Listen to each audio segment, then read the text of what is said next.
All right, good Monday morning, everyone. Welcome to First 15 at 8:15. This is Rich. Thank you so much for joining us. So let's not go back to that screen yet. It's a very good day. Hope you had a very nice weekend. Had a little celebration in our household for some completions of some work that got done. So had a really nice weekend. All right, put this note on. I thought I'd throw this on for some Mondays. Just sort of summarize who we are. Real Estate Grad School is the place where you learn to raise your income selling real estate while at the same time, so you're raising your income, you're becoming more productive, earning more income, and hopefully raising your standard of living. At the same time, raising your quality of life outside of real estate. So while you're raising your standard of living and raising the quality of your business in real estate, you're raising the quality of your life outside of real estate. And in Real Estate Grad School, you develop much better sales skills in ways that carry over significantly to improve your life. So, welcome to First 15 at 8:15 with Real Estate Grad School. All right, we've said before that April is the month when we're going to be talking about buyers and negotiating. And early in April, we talked about buyers, and now we're going to be talking about negotiating. And we have been talking about negotiating. And I've been going over with you some of the personal qualities that are required for successful negotiations. And then there are also some rules of negotiating. And those two things cross over, the personal qualities and the rules of negotiating. So the number one personal quality in negotiating is also the number one rule in negotiating. Why? Because it's that important. So what is this number one rule in negotiating that is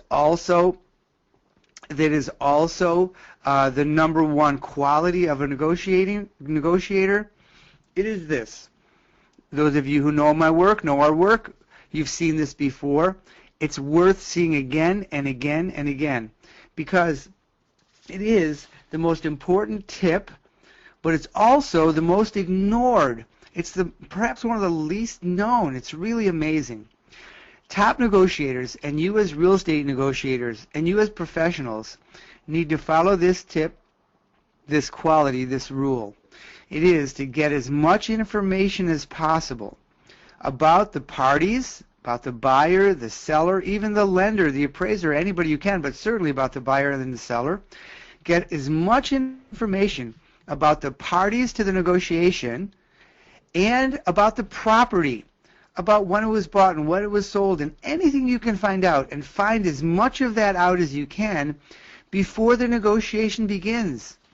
As you write the offer or have written the offer or you know your client's interested, get as much information as possible about the parties and the property before the negotiation begins. And then as the negotiation is going on, keep getting more information. You want to know as much as possible. In a negotiation, information is absolutely power. Information is control.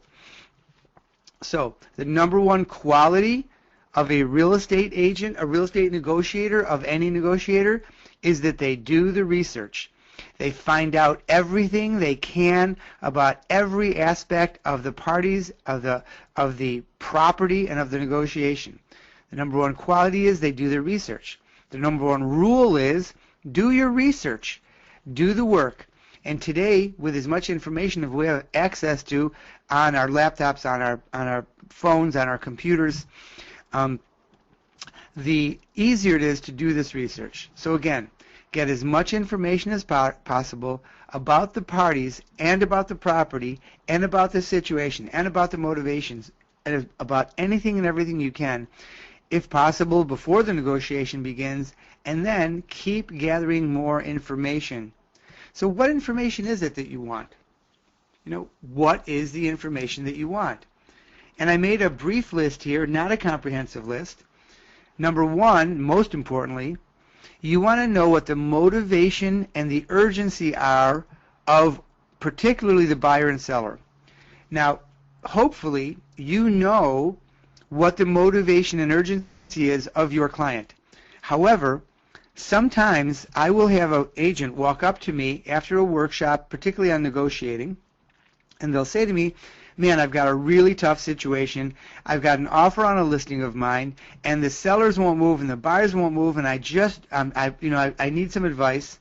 And the first question that I will normally ask is, okay, it's your listing. They say yes. I say, why are the sellers moving? And if they think about that, and then they say, well, I don't know, I say, then I can't help you. Because if you want help in a negotiation, at a minimum, we need to understand the motivation and the urgency of your client. Of course you need to know that. How do you find out? You ask what we call the rapport for, or they might be called the motivation and urgency for, the number 4. You know, why are you guys thinking about moving? And get to the deep why. Where are you thinking about going? Ideally, when would you like to get there? And how important is it for you to get there in that time frame? Why, where, ideally when, and how important to get it done, to get to that place in that time frame, so that you can accomplish that reason.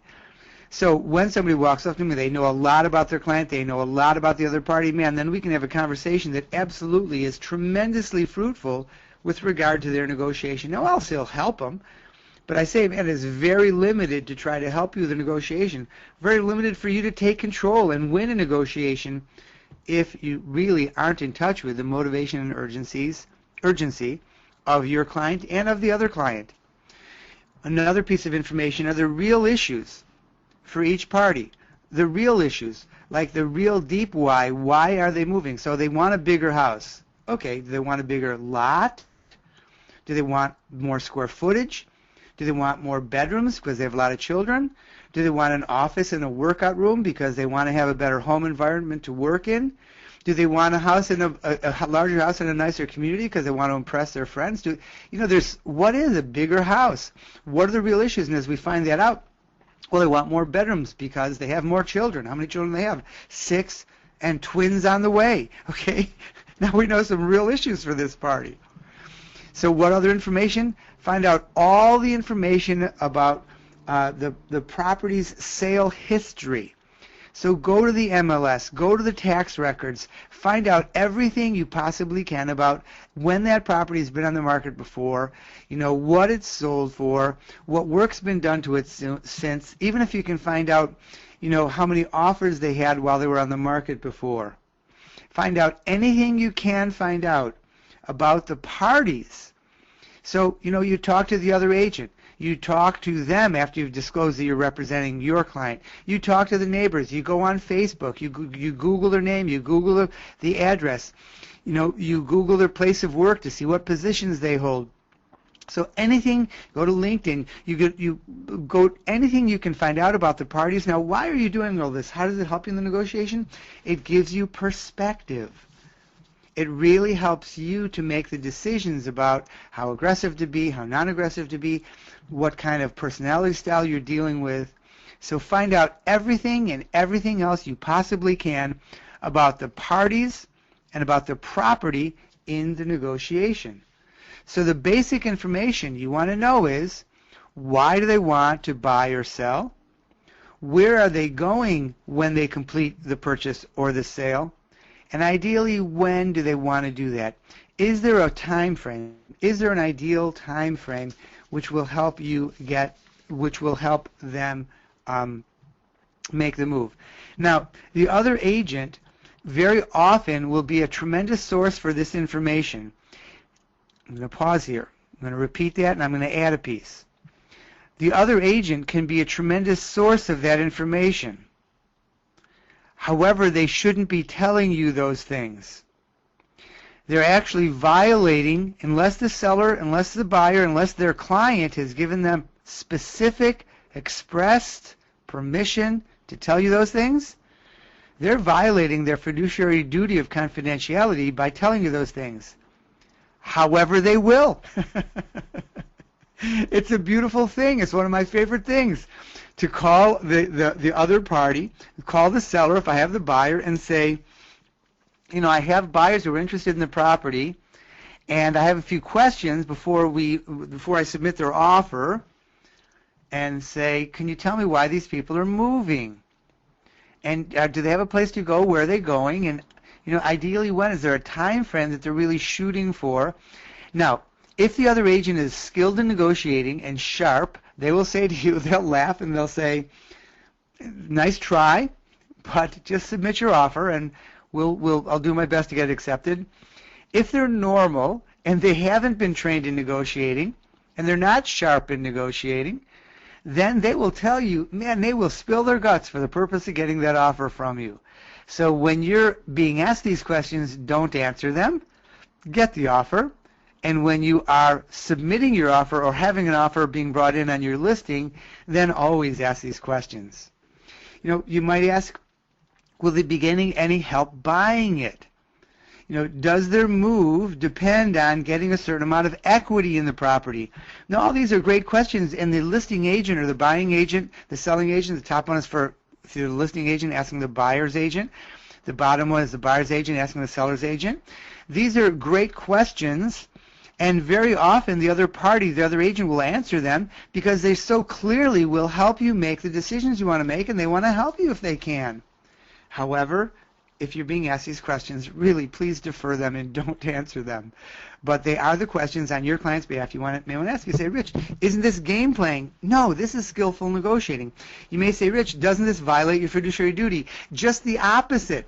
Your client is hiring you to do the very best job they can, and man, is there a better job than getting all this information from the client, or from I'm sorry, not from the client, from the other party's agent or any other places you can get it. So, is it sneaky? A little. Is it doing the best job you can for your client? A lot. You might ask, have improvements been made on the property that the sellers believe really have improved their value? So when you get there, you might want to compliment and reinforce things that they like to hear. What improvements do they believe added most to the value of their property? You might ask this of your own client. You definitely want to ask this of your own client. Did they do them themselves or have them done? What did it cost? What have they put into the house? Ask everything. And how do you get this information? As I've just been explaining to you, ask the questions. Just ask the questions. And then look at every site you can find. Yeah, I do have the screen on, Rick. I believe the screen's changing. Ask every single questions. Ask every single question you can think of that will help you get the information you need to help your client be more successful in negotiation. Because remember, the negotiation doesn't end with the price and the acceptance of the offer. The negotiation goes on. It goes on through the inspections. It goes on through the approval of the mortgage. It goes on through the final inspection before closing. Man, that negotiation can go on right until the closing table, the papers are finally signed. So you want to get all the information, ask the questions, be continuously looking and asking, because, as we said at the beginning, the number one quality of a top negotiator and the number one quality for a negotiator, the number one rule in negotiating, is do your research. Get as much information as possible about the parties and about the property before the negotiation begins, and then keep getting even more information. So, your ingredient for your recipe of success today is start now. Get all the possible information you can on every client. Get all the possible information you can on your client and on their client and on every other party.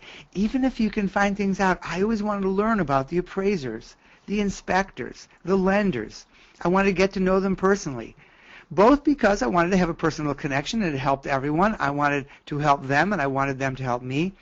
But also, if it ever came down to a negotiation, it gave me the perspective, it will give you the perspective to make better decisions and win for all parties, and particularly for your client in the negotiation.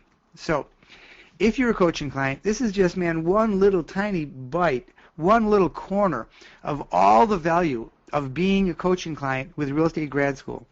And it is only $49 a month for all the webinars and all the tools and all the scripts and the best tool for managing your business. We call them the Real Estate Grad School success charts.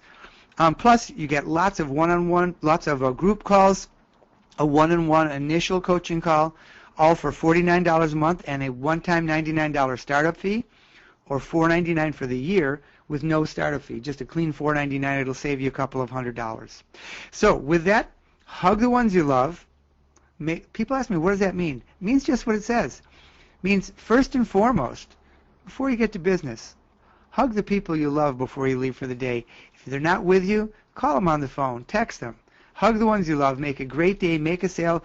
Make a great finish to April. Begin peeking forward and looking at your May goals and your goals for the year to make sure that you're on track or working hard to get on track to achieve everything you want from your business for your life.